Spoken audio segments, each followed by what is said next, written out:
नमस्कार रसिक हो. मी लेखिका कवयित्री सौ कल्पना बंब आपल्यासमोर एक कविता सादर करीत आहे. कवितेचे शीर्षक आहे माणसं वाचता आली असती तर. माणसं वाचता आली असती तर कळले असते मग हितगुज मनातले. माणसं वाचता आली असती तर कळले असते मग हितगुज मनातले. शब्द वाचून कळले असते सगळे सुखदुःख एक दुसऱ्यांचे भावनातले. शब्द वाचून कळले असते सगळे सुखदुःख एक दुसऱ्यांचे भावनातले. लालची लोकांपासून नित्य वाचून शिकून सवरून सुखी असती लेख. व लालची लोकांपासून नित्य वाचून शिकून सवरून सुखी असती लेख. दिल्या घरी सासरी काबाड कष्ट करत करत स्वयंसिद्ध एक.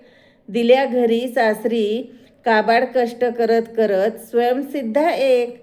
जवळच्या माणसाने फसवले नसते जीवापाड प्रेम केले तरी विश्वासघात.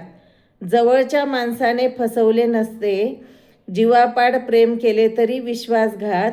करताना मनात येत नाही का हे पाप आहे वेळीच घालावी कात.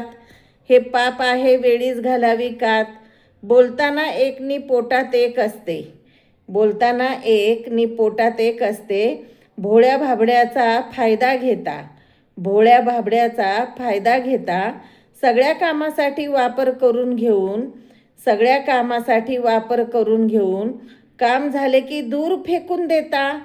काम झाले की दूर फेकून देता.